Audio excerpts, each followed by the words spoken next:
Buenas tardes, Juan Carlos. Saludos. Bueno, muchísimas gracias. Bueno, quiero lo primero preguntarte, el gobierno está feliz porque dice que la Corte Penal Internacional afirma que en Venezuela no hay delitos de lesa humanidad.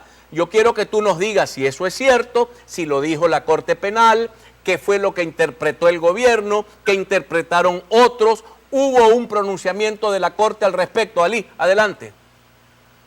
Sí, hay que decirlo con toda claridad. Eso es mentira.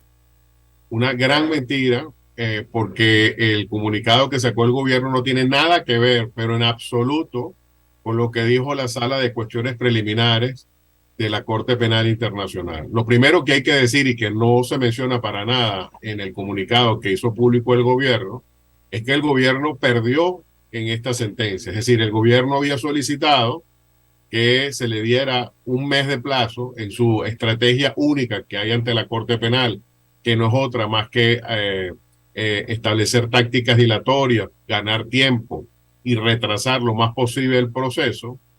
Y en esa medida pidió entonces que se le diera un mes de plazo para responder al informe que resume la posición de las víctimas, que recordemos fueron más de 8.900 que solicitaron a la Corte que continuase la investigación. Entonces, en respuesta a esta solicitud del gobierno, la Corte dijo, primero, no está fundamentando de manera suficiente los argumentos para que te podamos dar esa posibilidad de respuesta al informe de las víctimas, y en segundo lugar, en el procedimiento que se ha establecido no está prescrito que se pueda responder al informe de víctimas, con lo cual se desechó el argumento del gobierno y se desestimó la solicitud, se declaró sin lugar.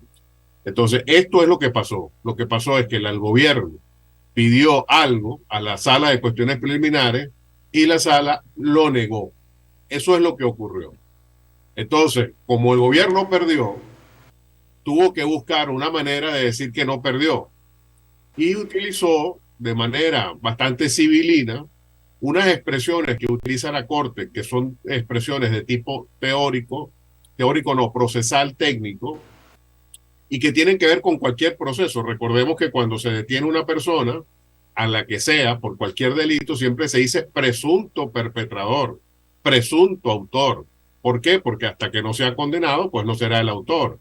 Y mientras haya un presunto perpetrador, un presunto autor de un delito, hay presuntas víctimas. Eso es aquí y en cualquier sitio donde haya un mínimo de elementos básicos de un derecho penal.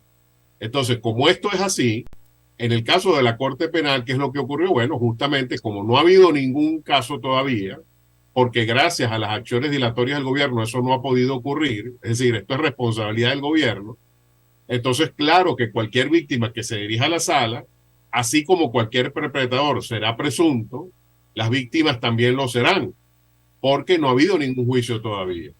Entonces, como la Corte utilizó la expresión presuntas víctimas, el gobierno de manera increíble, como que si aquí no supiéramos leer ni escribir, entonces dice, bueno, como la sala dice que son presuntas víctimas, entonces eso certifica, que es lo increíble de la afirmación del gobierno, que en Venezuela no hay víctimas.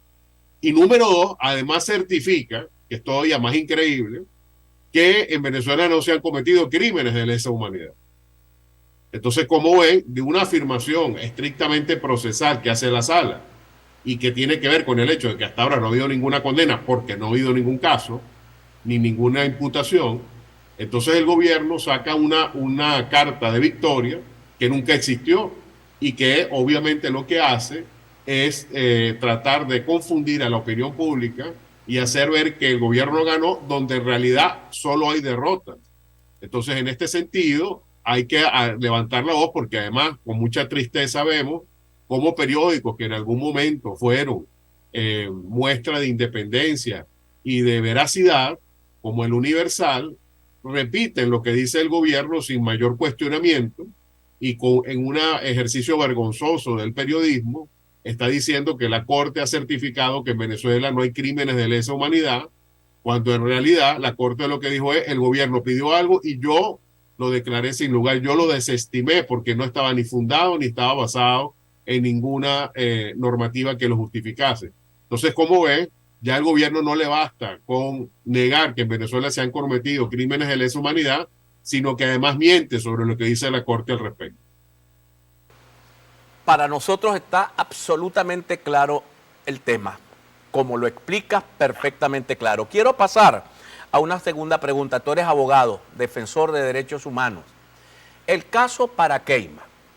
Yo considero, pongo esto por delante, como mucha gente en este país, que lo dicho por Paraqueima en varias ocasiones es algunas veces repugnante, otras veces censurable, pero la pregunta de oro es, lo que dijo él da para destitución, prisión e inhabilitación en apenas 3 o 4 días.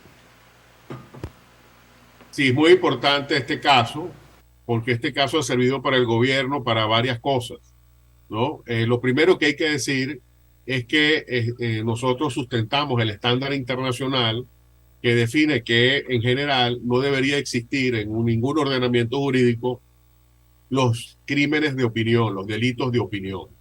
Una cosa es que una persona diga, por ejemplo, solicitamos que tal persona, alguien lo mate. Eso evidentemente es un delito. Estás incitando a que alguien haga algo que es delictivo. Si lo que se expresa es simplemente una opinión, a mí me parece que tal cosa es fea o bonita o lo que sea, eso no es ningún delito en sí mismo. Entonces, en este caso, por más despreciables que efectivamente lo son, por más repudiable que efectivamente lo es la opinión que se emitió, eso no da para que una persona sea encarcelada. Además, eso se hace utilizando el peor de los instrumentos posibles, que es la inconstitucionalidad, la inconstitucional ley contra el odio, que además ha sido utilizada en un proceso de blanqueamiento. Ahora parece que para muchos la ley contra el odio es una ley buena, porque fue la que se utilizó para detener a Paraqueima. Y todo lo contrario, no caigamos en esta trampa, porque la ley contra el odio es una ley inconstitucional que solo ha servido para perseguir, donde nunca se ha aplicado a funcionarios públicos, donde nunca se ha aplicado a personas del chavismo. Recordemos solo 2 casos. El caso del candidato del oficialismo del estado de Yaracuy, del candidato gobernador del estado de Yaracuy, que dijo que a los escuálidos, es la palabra que utilizó, había que caerle a palo. No utilizo la palabra exacta que esa persona empleó. Bueno, contra esa persona, a pesar del escándalo que se armó, nunca se le aplicó la ley contra el odio. Y como ese, hay muchísimas otras situaciones donde hay incitación al odio por parte de oficialistas y la ley contra el odio nunca es aplicada contra él. Entonces, este gobierno que tanto odia no aplica su propia ley. ¿Por qué? Porque el odio en realidad es lo que ellos dicen que es odio, no lo que en realidad es. Entonces, por eso es que los delitos de opinión deben eliminarse en la medida en que son elementos subjetivos. Y además ahora se agrega, además de la detención, que para nosotros es arbitraria, se agrega el hecho de que está inhabilitado. Quedó inhabilitado el día de ayer. Fue detenido la semana pasada y ya hoy está inhabilitado. La pregunta es, bueno, ¿y con qué proceso se le dio el derecho a la defensa? Esta persona pudo defenderse de lo que le alegaron. Entonces, esta Contraloría General de la República, que durante años no vio ningún hecho de corrupción en PDVSA, ahora resulta que en 3 o 4 días inhabilita a un alcalde de manera expresa. Entonces vemos realmente para qué sirve la Contraloría. Sirve para inhabilitar a políticos, pero no sirve para controlar la corrupción. Y en general lo que quisiera cerrar el punto, es decir, que no estamos de acuerdo con que haya prisiones por delitos de opinión, porque los delitos de opinión son contrarios a una sociedad democrática. Ahora, te hago una pregunta que es de carácter político y no jurídico. ¿Por qué el silencio? El silencio de los juristas democráticos, el silencio de los dirigentes políticos democráticos que dicen ser democráticos ante una violación flagrante del debido proceso en el caso Paraqueima. Bueno, ese silencio no es tal. Debo disentir porque en mi propia cuenta de Twitter lo puedes ver. Ahí publicamos un Twitter diciendo que no se puede combatir la injusticia con la injusticia, porque combatir la injusticia con más injusticia es condenarnos a todos. Y además hemos hecho ya declaraciones públicas. Esta no es la primera vez que no me refiero a sentido. No me refiero a ti, porque tú estás aquí diciendo y te estamos escuchando. Me refiero al resto de los actores que debieron haber levantado la voz para evitar o por lo menos para expresar su desacuerdo con la violación del debido proceso?